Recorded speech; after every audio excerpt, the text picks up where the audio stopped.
Picture this. It's the early 1990s. There is no iPhone, no Android, no Wi-Fi in your favorite cafe. The web is barely more than a curiosity for academics and hobbyists. Most people have never sent an email, and online means dial-up modems screeching through phone lines. Yet, in a nondescript office in Silicon Valley, a tiny, secretive team is building something that looks and feels eerily familiar. A small handheld slab with a screen. You can tap it with a pen to send messages across the country. You can play games, you can buy things, read news, access early online services, all wirelessly. They call it a personal communicator, but if you saw it today, you might just call it a smartphone. These engineers talk about a future where everyone carries a tiny computer in their pocket, where software agents roam the network on your behalf, booking flights, checking prices, and bringing back exactly what you need, where the world's information is always at your fingertips. They're not working at Apple, not at Microsoft. This isn't a top-secret project from some trillion-dollar giant. This is General Magic, a startup you've probably never heard of, but whose ideas quietly shaped almost everything about the phones we carry today. This is the story of the company that invented the future a decade too early and paid the price for it. To understand General Magic, you have to start at Apple in the 1980s. Apple was coming down from the high of the original Macintosh. That famous 1984 commercial, the promise of a computer for the rest of us. The idea that computers should be friendly, visual, humane. Inside Apple, a small group of people had helped turn that vision into reality. Designer engineers like Bill Atkinson and Andy Hertzfeld. They weren't just coders, they were artists with keyboards. They cared about the feel of a scroll bar, the delight in a menu animation. But by the late 80s, Apple was changing. Steve Jobs was gone. John Sculley, the former Pepsi executive, was CEO. The company was making money, but the wild pirate flag spirit of the early Mac days felt like it was slipping away. Enter Mark Peratt. Peratt was a visionary with a background in telecommunications and futurism. He believed that personal computers were just the first act, that the real revolution would come when computers shrank, went mobile, and became communication devices. Peratt, Atkinson, and Hertzfeld started dreaming about something radically new. Not a desktop on every desk, but a communicator in every pocket. They sketched out a device that didn't really have a name yet. It wasn't a phone, it wasn't just a computer, it was something in between. According to several accounts, including the people who were there, they pitched this future to Apple itself. Apple was intrigued, but also cautious. The Mac business was fragile. The company didn't know how to sell phones or pocket gadgets yet. So, in 1990, with Apple's blessing and investment, General Magic was born. Apple took a minority stake.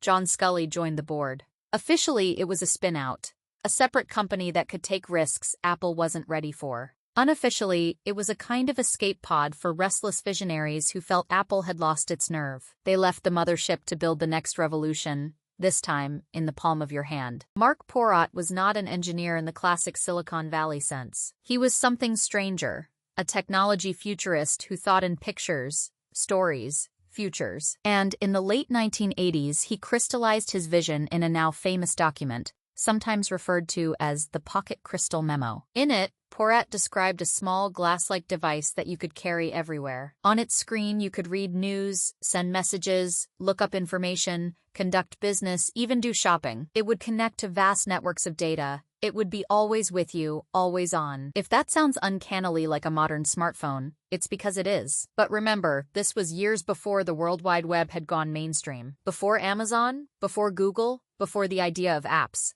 Most people didn't even have a PC at home. Peratt imagined a world where digital communication was as natural as breathing, where rather than being tied to a desk, your digital life walked out the door with you. He believed that the computer industry and the telecom industry were on a collision course, and that General Magic's device would sit right at the intersection. Inside the company, the Pocket Crystal concept became a kind of North Star. It wasn't just a product spec, it was a narrative of the future. Engineers joined General Magic not just to write code, but to help bring this sci-fi-like story into reality. There's some debate over exactly how detailed and predictive that original memo was, and like all origin stories, the legend has grown over time. But what's clear is that General Magic was founded on an audacious premise, that mobile, connected personal computing was inevitable, and that a small startup could invent it first. From the outside, General Magic didn't look like much. No massive campus, no flashy lobby, just an unassuming office park in Mountain View.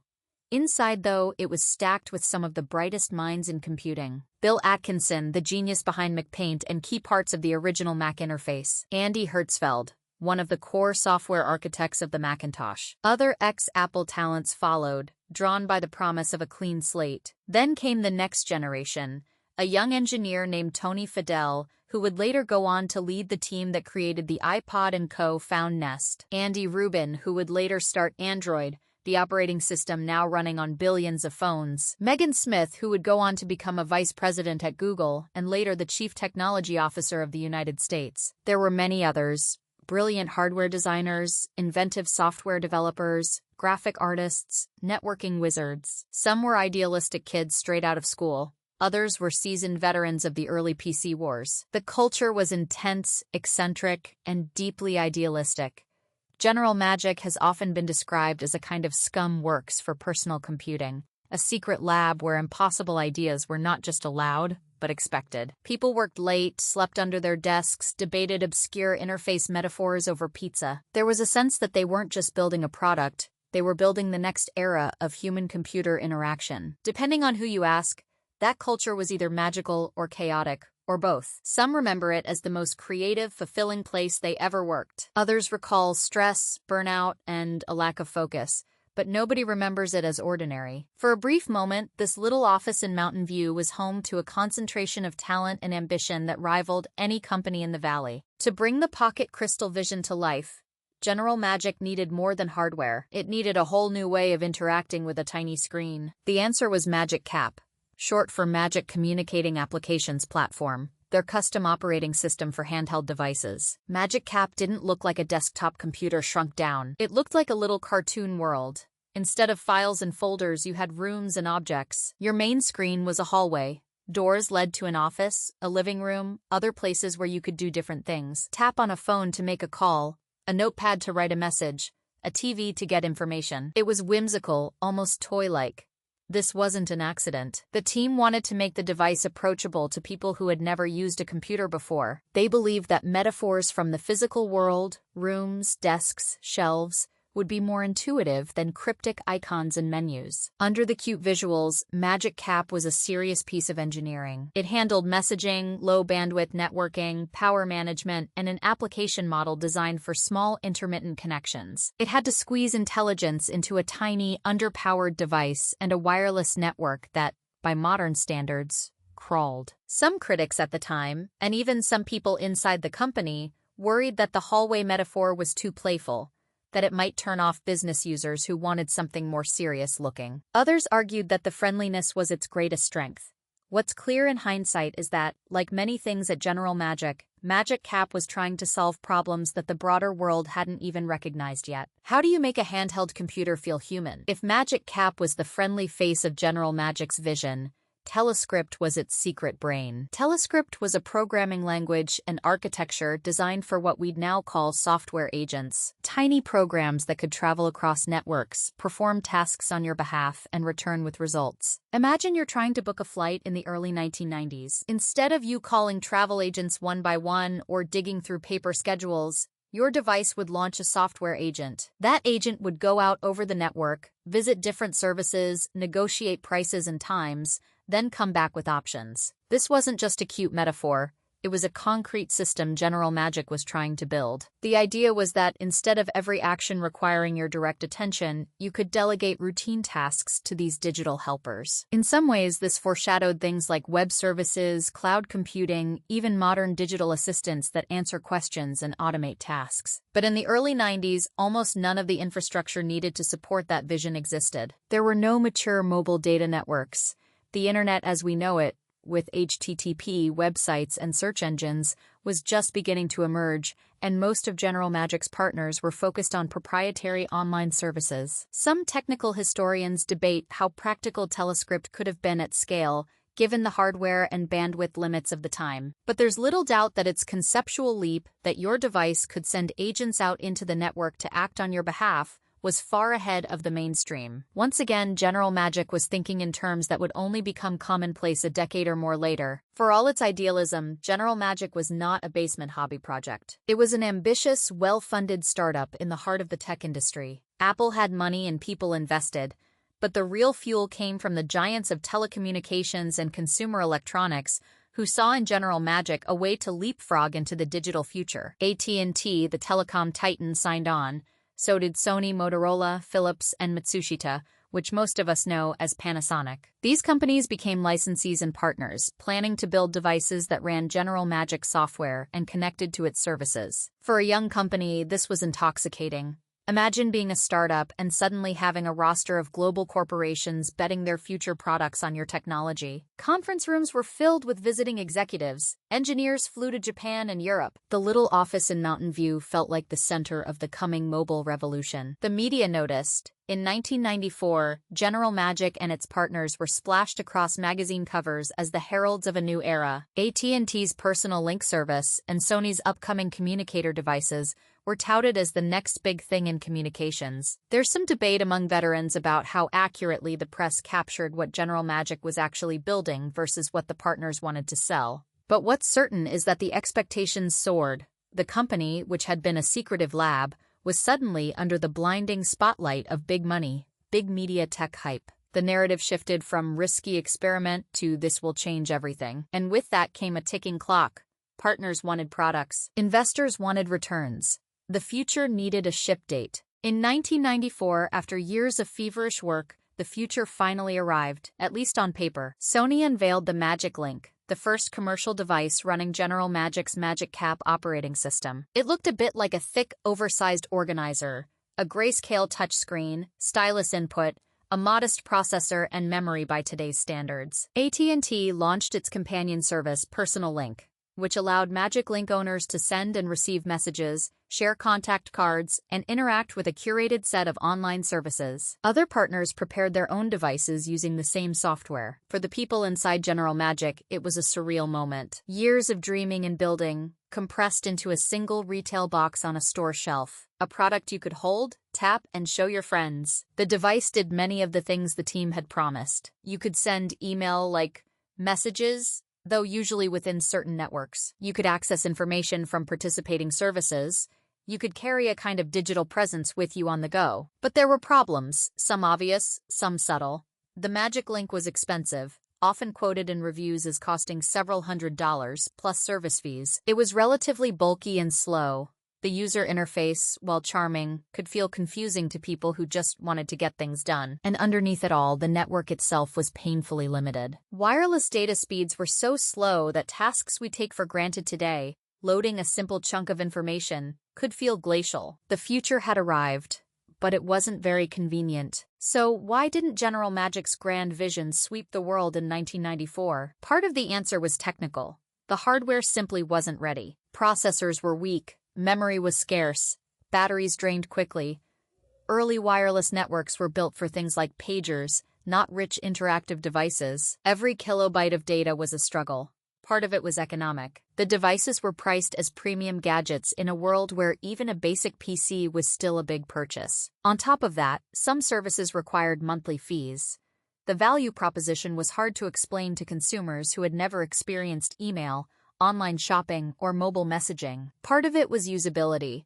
For all its charm, Magic Cap's metaphor-driven interface demanded that users learn a whole new mental model. There was no web browser, no familiar concepts like URLs or search engines. You had to understand rooms and objects and metaphorical spaces that, for many people, just didn't click. And perhaps the biggest factor, the world simply wasn't ready. Most of the problems General Magic set out to solve, information overload, constant connectivity, digital coordination of everyday life, weren't widely felt yet. People weren't begging for software agents to manage their calendars because they didn't live in a world of overflowing digital calendars. They didn't crave mobile email because they barely used email at all. Early reviews were polite but lukewarm.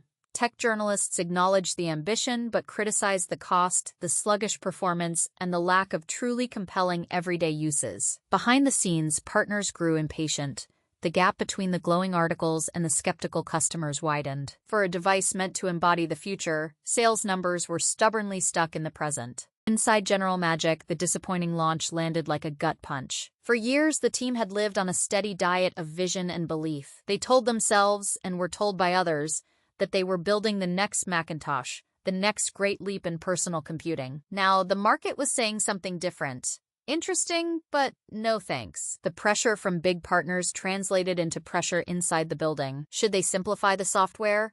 Target business customers? Focus more on one partner than another? Compromise on some of the wilder ideas in favor of incremental improvements? Accounts from former employees differ on exactly how unified the company's response was. Some remember a renewed push to adapt and find product-market fit. Others recall a growing sense of drift, as different stakeholders pulled in different directions. Meanwhile, the broader tech landscape was shifting under their feet. In 1993 and 1994, a new phenomenon was exploding into public consciousness: the World Wide Web. Suddenly, the future of online communication looked less like proprietary networks with custom agents and more like open web pages accessible from any browser. General Magic's entire architecture had been designed for a world of closed, curated services. Now, the industry was stampeding toward openness and the browser model. It wasn't that the company ignored the web entirely, but its DNA was rooted in a different way of thinking about networks. It's hard to overstate how destabilizing that kind of tectonic shift can be for a young company. The product wasn't taking off, the technology stack was optimized for a paradigm that was losing momentum,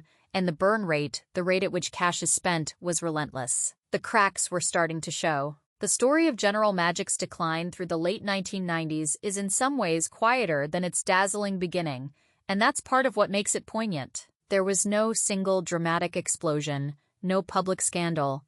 Instead, there was a gradual fading. Some key people left to pursue other opportunities. Partners scaled back or canceled projects. New devices based on Magic Cap appeared, but none broke through to mainstream success. The company explored new directions, including work related to telephony and other services, trying to find a sustainable niche. As the dot-com boom gathered steam, attention shifted elsewhere. The world got excited about web browsers, search engines, online portals, and later, auction sites and e-commerce. Ironically, many of these things reflected the very future General Magic had predicted: digital communication, online shopping, interactive services, but they were blossoming on PCs and the open web, not on pocket communicators. Funding became harder. The once lustrous halo of being the next big thing dimmed. Engineers who had once been told they were building the future now watched that future emerge in slightly different form at other companies. By the early 2000s, General Magic was a shadow of its former self. In 2002, the company filed for bankruptcy. For most of the world, it disappeared without much notice. The startup that set out to invent the smartphone era had officially failed. If the story ended there, General Magic would just be another entry in the long list of overhyped tech flops. But that's not where it ends. When General Magic dissolved, its people didn't disappear. They went back into the wider tech ecosystem and carried their ideas with them. Tony Fadell, that young engineer who once worked on tiny communicators, joined Apple and helped create the iPod, a device that would redefine portable electronics. Later, he played a key role in the development of the iPhone, the very embodiment of Mark Porrett's pocket crystal dream. Andy Rubin went on to found Android, which Google later acquired. Android took the idea of a flexible, extensible operating system for mobile devices and brought it to the masses, powering a vast range of smartphones around the world. Megan Smith joined Google and worked on products and initiatives related to maps, search, and civic technology before becoming the Chief Technology Officer of the United States, bringing that same future-focused mindset to public service. Other alumni landed at places like eBay, pioneering new kinds of online marketplaces, or at various startups that would shape everything from messaging to commerce to hardware design. If you map out the family tree of modern mobile and internet technology, you find General Magic alumni at many of the key branches. It's not that they copied specific code from their old jobs. It's that they carried a worldview: that devices should be personal, connected, and capable of acting on our behalf. In this sense, General Magic didn't die, it composted. It broke down, and its nutrients fed the soil from which the next generation of tech giants grew. Take a moment to look at your phone, or imagine it if you're listening without one in hand. You use it to send messages, to shop, to book flights, to read news, to play games. It's with you everywhere. An extension of your memory, your identity, your social life. Now, rewind to General Magic's early 90s pitch decks and prototypes. A small personal communicator for messaging, shopping, information, and entertainment on the go. Software agents, in some form, doing work on your behalf. A device that blends communication and computing into one.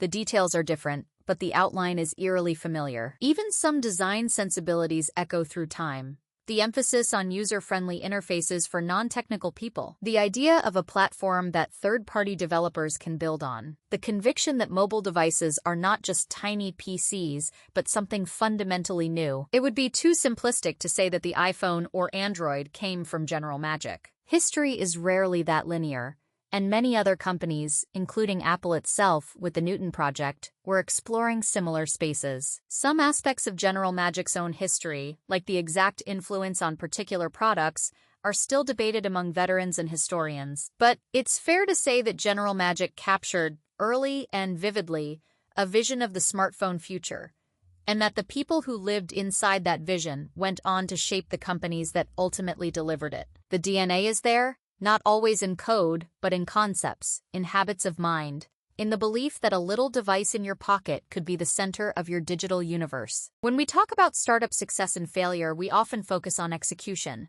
Did they build the right product? Did they hire the right people? Did they market it well? General Magic complicates that story. Here was a company with extraordinary talent, visionary ideas, and serious backing. They executed at a high level on incredibly difficult technical problems. They inspired some of the brightest minds of their generation. And they still failed, at least in the narrow sense of building a sustainable, profitable business that survived. One way to understand that failure is through timing.